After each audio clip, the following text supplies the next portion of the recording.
Hi, welcome to my channel. My name is Jessie and today we are doing a reading vlog for 3 of my most anticipated reads of 2021. In this reading vlog, I will be reading Lost in the Neverwoods by Aiden Thomas, Yolk by Mary H.K. Choi, and Cast in Firelight by Dana Swift. I've had Cast in Firelight since I think the end of January maybe, and then I picked up Yolk and Lost in the Neverwoods towards the middle of March. Around the time Lost in the Neverwoods came out. I will actually be starting this vlog with Lost in the Neverwoods. I did an Instagram poll in my Instagram stories yesterday asking, which book should I read first? Lost in the Neverwoods or Yolk by Mary H.K. Choi, and Lost in the Neverwoods won by a lot. I think 75% of the votes were for Lost in the Neverwoods. So I'm about to go make me a cup of coffee and see how far I can get before Rowan wakes up from his nap. Lost in the Neverwoods by Aiden Thomas is actually a Peter Pan retelling, I think. And it follows Wendy, who at one point in her life, she and her brothers were somehow lost in the Neverwoods, and only Wendy came back, and now kids are starting to go missing again, and people are turning to Wendy for answers because, she lived through this, so who's to say she doesn't know what's going on, I guess. And then she runs into this kid named Peter, and I think that brings back memories, or she realizes that he wasn't a dream or something. So yes, I'm excited to get to this. Like I said, I'm about to go make me some coffee. Then I'm going to either camp out in my bed and read, or I'm going to camp out in the living room and read. I don't know where I'm going to read yet. All right, hey, it's been a few hours. I've read on and off throughout the afternoon and evening, and I'm currently about 80 pages into Lost in the Neverwoods, and I'm enjoying it. I'm trying not to keep comparing this book to Cemetery Boys because that's the other Aiden Thomas book that has been published, but I do kind of keep catching myself comparing them because, I don't know why. I guess because, that's the ruler for which I measure Aiden Thomas's books, because it's the only other thing I've read by him and it's the only other thing that I know of that's been published. So far, Lost in the Neverwoods definitely has a slower start and it's a little bit more angsty. Wendy, she just turned 18. It's her 18th birthday. It's not really a great day for her because it's the anniversary of the day that she came back from being missing and the day that her brothers did not. And it's, kind of a bittersweet day. Yeah, it's her birthday. Yeah, she's been back for 5 years now, but it's also a reminder that her brothers are not home, that they are essentially probably at this point presumed to be dead. And then at the same time, it's her birthday. A couple other kids are going missing, and that's kind of, making things worse. And then on her way home from, I guess, volunteering at the hospital, she finds this boy just kind of laid out in the middle of the road, and it's apparently Peter Pan, or at least Peter. We don't know his last name yet, and there's no confirmation that he's Peter Pan. But this boy's been showing up in her dreams, and she then, some detectives, because she calls the police whenever she finds the boy in the middle of the road, are like, well, he has some similarities to whenever Wendy came back. And then Wendy kind of connects that, I guess, and it's like, oh, maybe she knows him, maybe she doesn't. And it's scary because, maybe she can find a way to get her brothers back if Peter's from where they were from. I don't know if that quite makes sense, but that's kind of what's happened at this point. Wendy's parents are obviously very torn up still over what happened to her brothers. Wendy's mom definitely seems like she's a little bit more supportive and open and willing to help Wendy, and she's a little more private with her grief, I guess. Whereas so for Wendy's dad, I feel like he kind of almost blames Wendy, or at least that's the tone he's written with, or to me that's the tone I'm getting from it at the very least. He kind of, spends all of his time in his study. I don't know, there's quite a bit going on. I think it's nighttime at this point in the book where I'm at now, where I closed it for probably the night, and Wendy's parents are in their bed, or doing their nighttime routines, and Wendy is just feeling overwhelmed. She runs outside, and Peter, who ran away from the hospital, is in her backyard, and I don't know what happened whenever I closed the book or what's going to happen when I open it back up, but it's definitely starting to pick up a little bit more. I will say so far this one does have a little bit of a slower start and it's a little bit more angsty than Cemetery Boys. But like I said, I am going to try not to compare this book to Cemetery Boys too much, but I am enjoying this so far, and I will either read it some more after I take a shower or I will pick it up tomorrow. But I've also managed to find some time to read Lost in the Neverwoods. I started at the beginning of his nap, and I think he's getting pretty close to time for him to wake up. So I just wanted to quickly update you guys on what's all been going on. So last night, I was enjoying the book and I was interested, but I wasn't at the point yet where I had trouble putting the book down. But today, the book has kind of picked up. It's definitely gotten a lot more interesting.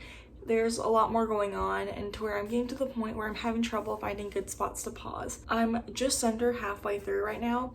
I really don't know what exactly to talk about in this book. I do like that Peter, who Wendy met, you know, within the first few pages of the book, is the actual Peter Pan. I like the way his story is included. I like that he's, you know, actually Peter Pan and not just some random character with the name Peter Pan. I'm enjoying the Peter Pan retelling part of this book quite a lot, actually.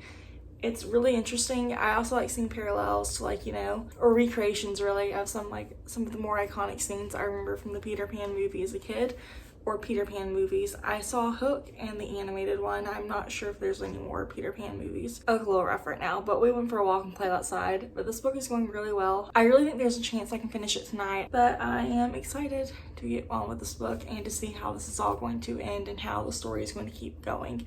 For example, Captain Hook, who, you know, is a pretty iconic Peter Pan character, isn't in the book at this point. I don't know if he'll be in the book. I mean, he's been mentioned once, but like he hasn't played an active role in the current story.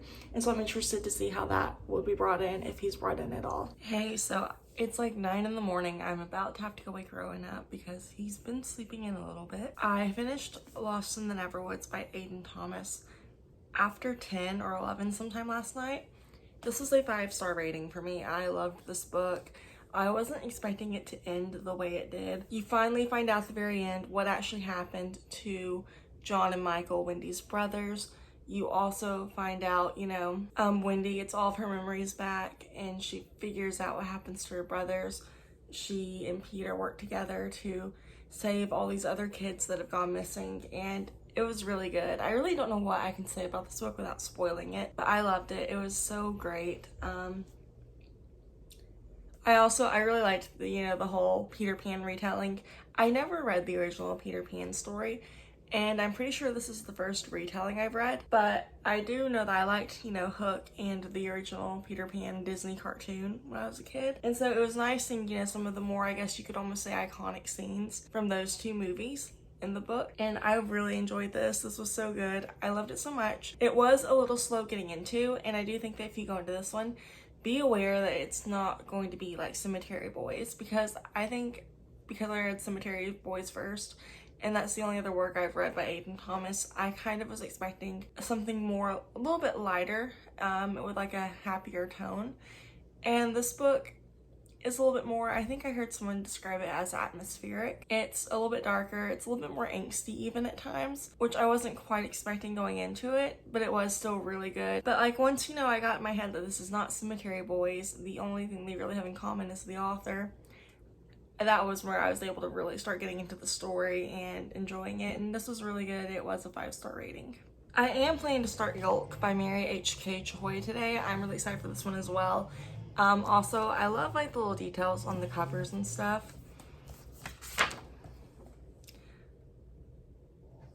But this one follows two sisters, Jane and June. June is the older one. I think in my TBR video, I kept saying Jane was the older one. June is the older sister. They are 3 years apart. They moved from somewhere in Korea to San Antonio. Now they both live in New York, and they're no longer on speaking terms. They're not as close as they used to be. June has like this really nice job, a really nice apartment. Her life's going pretty well. Jane is in college, and Jane is like in a part of her life that's really expensive to be poor. Her apartment's not as nice. I don't think June really approves of Jane's living situation or how she's living or something. And they seem to mostly not be on speaking terms. But then June gets diagnosed with cancer, and they are brought back together by that. I don't know if this is gonna be a story where one of them dies or if it's gonna have a happy ending or what to expect from this one. But I am excited to read it and get into it. Alright, hey, it's Thursday afternoon. Chris and I got our COVID shots yesterday evening, and we've both taken turns feeling bad today. I started Yolk by Mary H.K. Choi last night, and I read 30 pages yesterday, but I've read the majority of it today. I'm up to chapter 22, but I haven't listened to the audiobook so far, mostly just because I haven't felt great today. Chris and I both got the Johnson & Johnson vaccine because that's what was available to us, and I think I've had slightly worse symptoms than Chris has, but we've taken turns feeling bad. I woke up feeling awful. Chris felt bad, but not awful. And then by the time I started feeling better, Chris felt awful. And then by the time he started feeling better again, I started feeling awful. So we've been trading off, taking turns feeling bad all day. But like I said, I did manage to listen to the audiobook. I am going to be on chapter 22. I am about 150 pages in, and I'm enjoying this book.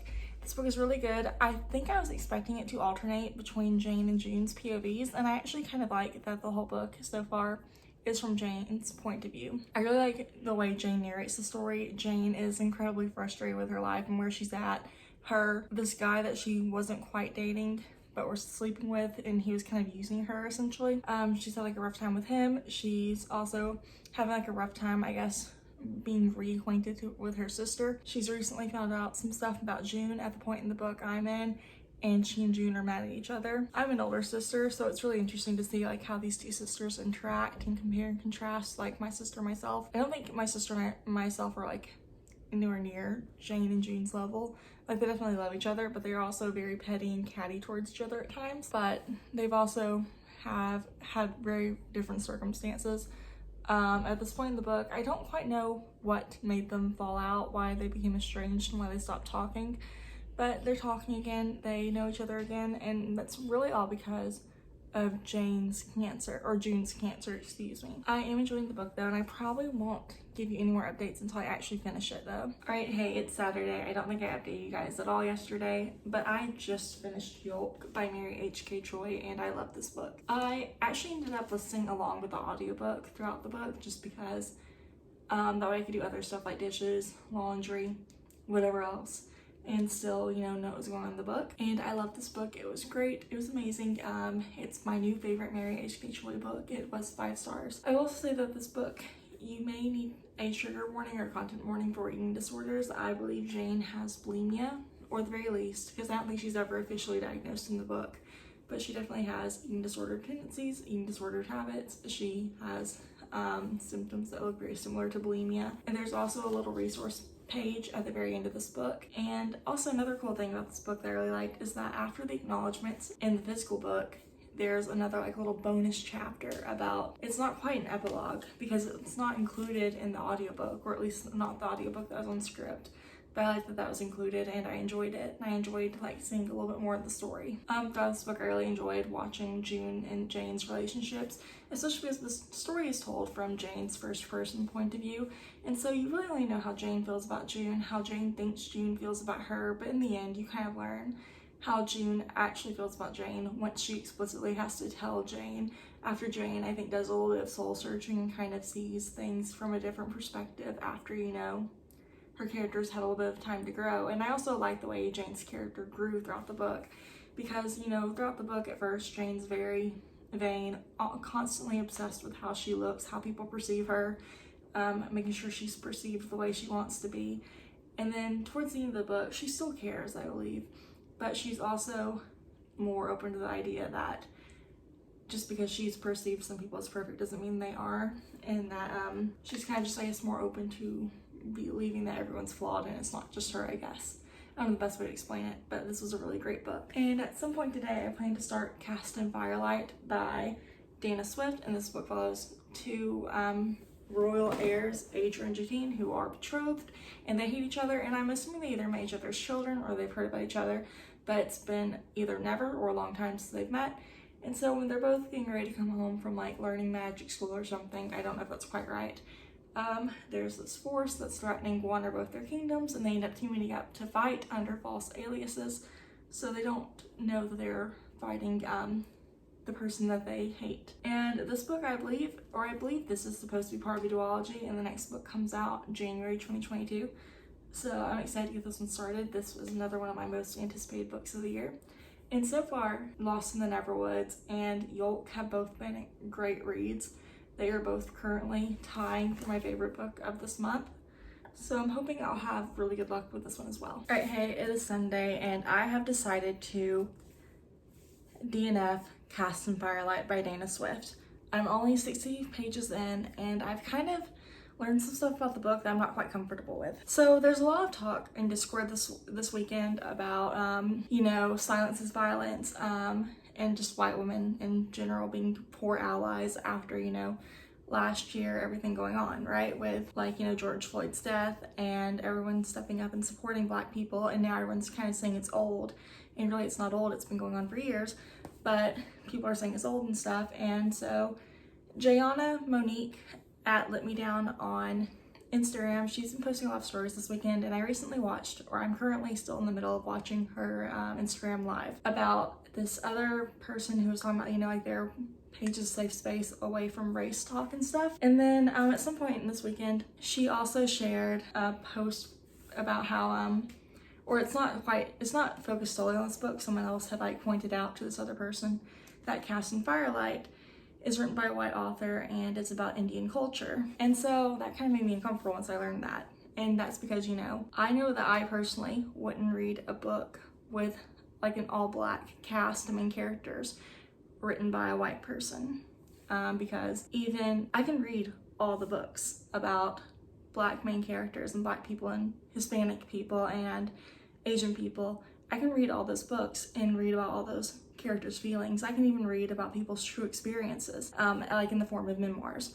But I will never understand those things well enough that even if I write a book, all I would be doing is taking away from the voice of someone who actually knows the lived experience. And so looking at this, it's, you know, a very heavily Indian inspired story written by a white woman.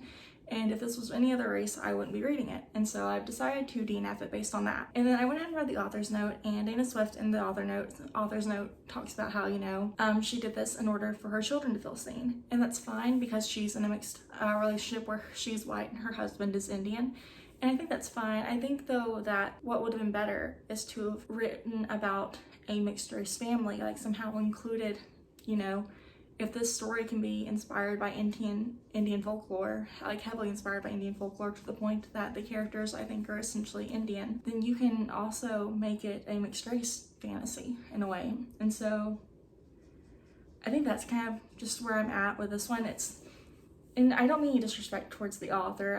If she ever writes anything in the future, I'm not saying I'll never read it. It's just I am at this point not comfortable reading a Indian fantasy written by a white woman, especially whenever like the whole cast of this book is pretty much supposed to be heavily Indian inspired. So I am disappointed, but I will be DNFing this. I assume for the most part that people are going to write about the race that they are and maybe have, you know, other characters who are other races in the book as well, but the main character be something that they know and are familiar with. And so I didn't really look into this before I bought it, and so I'm kind of disappointed with myself. I bought this purely for the cover, but I think for now I'll be DNFing it. On a better note though, the other two books I read this week have been amazing. This was a great 5-star read. I think once you get past the fact that it's not Cemetery Boys, it's the same author, but it's not the same book. It has a completely different tone. It's a completely different story. It could be in the same world for all I know. It was really good on its own. I love this book once I got into it. And then Yolk by Mary H.K. Choi. I love this book from beginning to end. I loved the sisterly relationship. I loved the dynamics. I loved how Jane and June, how they felt, how Jane perceived other people to see her, reading about, not how she perceived other people to see her, but I loved reading about how that affected her and like how she eventually learned to move past how people saw her, I guess. I don't know. But despite the fact that I am DNFing the last book in this video, I am glad to say I have two books that both have a chance at being my favorite book of this month. I don't know which yet. I can't decide. They're both really strong 5 stars. I think Yolk is in the lead a little bit, but then I think about Lost in the Neverwoods and I can't decide yet. But these were both great and amazing reads. Anyways, thank you so much for taking the time to watch this video, and I'll talk to you later. Bye.